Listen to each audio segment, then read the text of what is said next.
John Vincent Imata, 24. I graduated last 2016.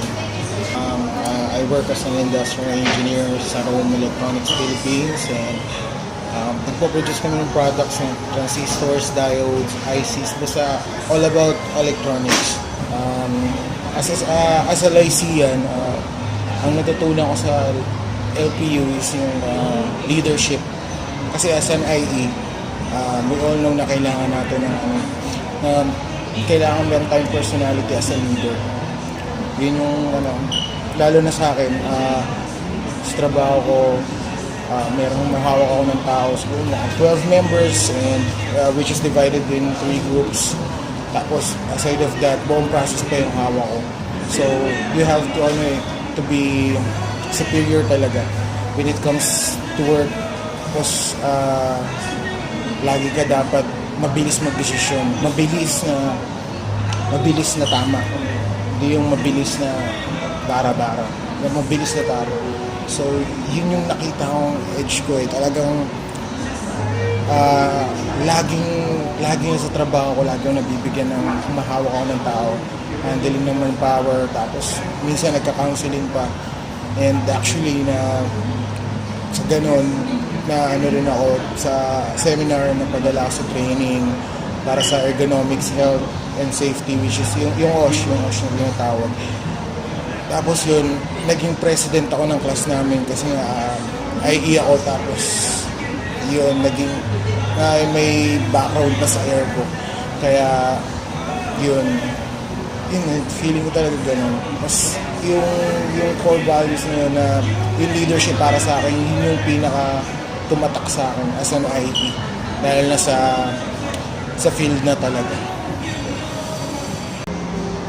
Aside from leadership, tingin kong naging edge ko rin, and natutunan ko bilang Lycean is yung professionalism. Napaka-importante yan as an engineer, kasi lagi kami nakikipag-communicate sa managers, department managers, division managers.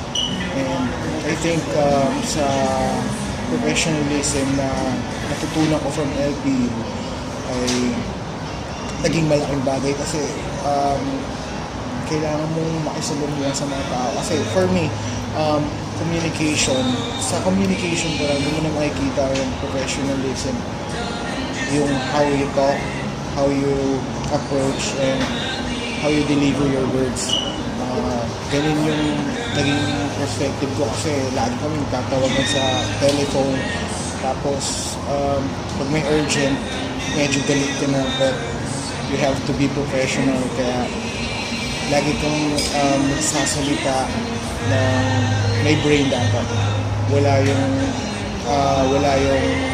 mura, walang mga ganun, walang mga foul words. Pero kailangan mong maging matapang pa rin sa paraan nila, lalo na kung leader ka. So leader and professionalism para sa akin equals ng industrial engineer. Yun para sa akin. Siguro yung message ko sa sarili ko, buti na kinig ka kay Ma'am Jill. Siguro ganun, kasi I remember last time, parang huling kong presentation, unang presentation ko kay Ma'am Jill. First time ko rin siya naging professor. Yun, parang nagpe-present ako, then nagtanong siya. Yung sagot ko, medyo hindi maganda. Kumbaga, yun nga, unprofessional yung sagot. So parang medyo basta mali talaga yung sagot ko. So yun, kinausap niya ako, sabi niya, wag ganon. Sinabi niya sa akin yung tama sa communication, kasi yung mga importante. So yun, pinractice yun. Kaya yun, buti nakinig ako ng Jim. Good yun, nakinig ka. So my name is Brian Patrick Leonson. I'm a certified industrial engineer from batch 2011. I graduated last year, batch 2017. Currently, I am working at Linaheim Corporate Services Incorporated. This company is more of a consultancy company which offers different kinds of services, including engineering services, human resources, legal, and sa other such services to different companies within the Lina group of companies. So within the Lina group of companies, there are 21 companies in which I offer services such as auditing and consultants to 16 different companies. So for the core values na nakatulong sa akin dun sa industry ko, sa work ko, almost lahat naman. So it's LPU and JPL, which is the core values of Lyceum Cavite. Kasi iba yung core values from different lyceums, which nakita ko. So lahat naman is nakatulong sa akin. So let's start with professional and integrity. Iuhuli ko na yung L. So for professional integrity, ito yung being professional at all times despite na anong situation mapasok ka. So in my job kasi is consultancy and auditing. So pag nag-audit ako, nakikita ko yung buong proseso. As an IE, parang ang usual concept natin is pag may problema, doon tayo papasok. So as an IE and an auditor, nakikita ko yung buong process nila and nakikita ko yung pag-conform nila doon sa process. And doon sa mga times na hindi sila nagko-conform, merong mga problema, hindi sila sumusunod, which is at the time, nakikita ko as mali. So I have to say it to them in a very nice way, which is dapat professional ka, hindi ka madadala ng emotions mo. And kapag kunwari nakita kang mali, hindi mo sasabihin sa kanila in a way na mali. Sasabihin mo sa kanila in terms of magsasuggest ka how to improve. So sa work ko as auditor and sometimes consultant, very important yung unity. Sa work ko, nakikipag-coordinate ako usually with top management ng iba't ibang companies. In my case, 16 companies yung hawak ko. So, nakikipag-coordinate ako sa mga managers, directors, sometimes sa president pa, which para ma-implement yung mga corrective actions or mga hints, opportunities for improvement na ako ang nag-suggest or yung team nila nag-suggest. So, yung unit na to, mahalaga kasi doon natin nakakita na pag-iisa yung goal natin.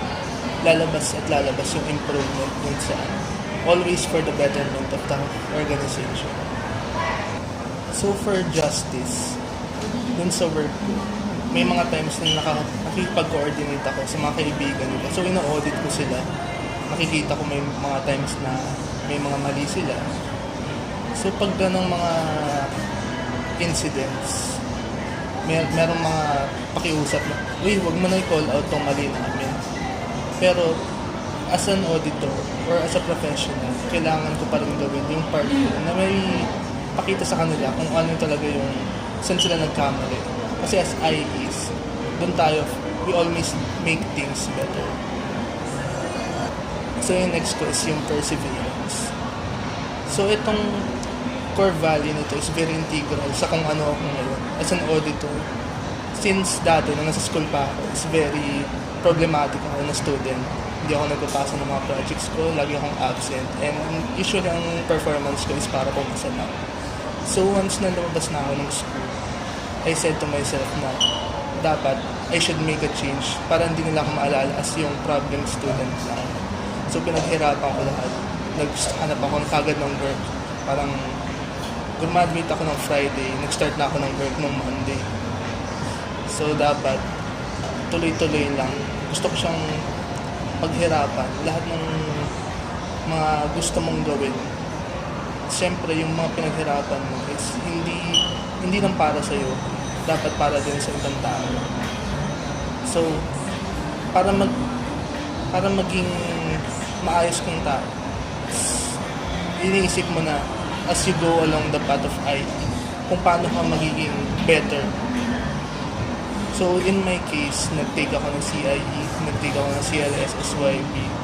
Then, hindi ako nakontento dun sa una kong work. So, naghanap ako ng something bigger. Naghanap ako ng mas malaking role.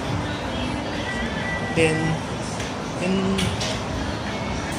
dun sa bago kong work, auditor, bale, ang nangyayari sa akin is malaki nga yung responsibility ko. So I have to work every day para ma-achieve yung mga skills na kailangan ko. Kasi auditing is not just something na, nag-training ako ng auditing, kinabukasan auditor na. It takes years of practice para mag-perfect mo siya. And actually, hindi mo siya mag-perfect kasi there will always be a room for it. So yung lastly is yung leadership and love of God. Itong leadership na to is something you gain as nagkaka-experience ka as an IE. So, in my case, nag-work ako as auditor and ang hawak ko is 16 companies from iba't ibang regions dito sa Philippines. So, naging vital sa akin to na mapasunod yung mga tao kahit malayo sila or kahit bata ka pa lang or wala ka pa masyadong title. Ito yung mga katulad ng may mga directors, managers, or basta top management na na-encounter ko. I have to do my best to be a leader para gawin nila yung mga opportunities for improvement na sinasuggest ko. You have to be convincing na itong gagawin nila is para sa kanila din and for the betterment ng company. So, to be a leader, hindi actually na gawa ka lang ng gawa. You have to inspire people na pag ginawa nila to, sila ang makikinabang. And as a leader, yung ginagawa mong yun is not for yourself. Bale, kunwari, na-achieve na nila yung gusto nila mangyari. Hindi mo ita-take yung credit. Yung credit na yun, ibibigay mo sa kanila. It's more of your ideas, but more of their actions. So, sana sa mga lahat ng Lyceans na yun, is maging leader sila. Ito yung magiging parang difference nila from other people pag nalabas nila sa industry. Makita ng mga employers na itong taong to kaya makipagsabayan sa mga matataas na schools. Kaya nila maging leader ng mga mas matataas sa kanila or mga inexperienced pa. I hope na hindi lang sa akin manggaling yung leadership na to, but from all na IEs na galing sa bansa. So yung last ko, but not the least, is yung love of God. So itong love of God is very vital sa pagiging employee natin or pagiging industrial engineers natin, or in my case ako, na lahat ng ginagawa ko is hindi magiging possible kung wala yung love of God. So, as in lahat ng gagawin ko, from pagiging professional sa pagsumikap na gawin yung trabaho ko araw-araw or pag-inspire sa ibang tao, lahat to hinihingin ko ng tulong from God. So, kung wala yung love of God, siguro hindi ako papayag nung na-interview ako ng ganito. Kasi parang wala akong values kung love of God pa lang kasi wala na. So, sa mga Lyceans, gusto ko sana na bago yung mga ibang core values na yun, mag-umpisa sila lahat sa love of God. So, yung message ko sa student self is, wala akong regrets na student ako actually. More on, sana, yan, ginagawa naman niya, enjoy niya yung college life niya. Pero not to the extent na magiging irresponsible ka na hindi ka papasok sa school, pinapahirapan mo yung professors mo. Tapos, kung mababago yung pass, sana konting responsibility lang. Ikaw kasi yung last na nakapag-clearance, muntik ka na matanggal sa list ng graduating nung time na yun.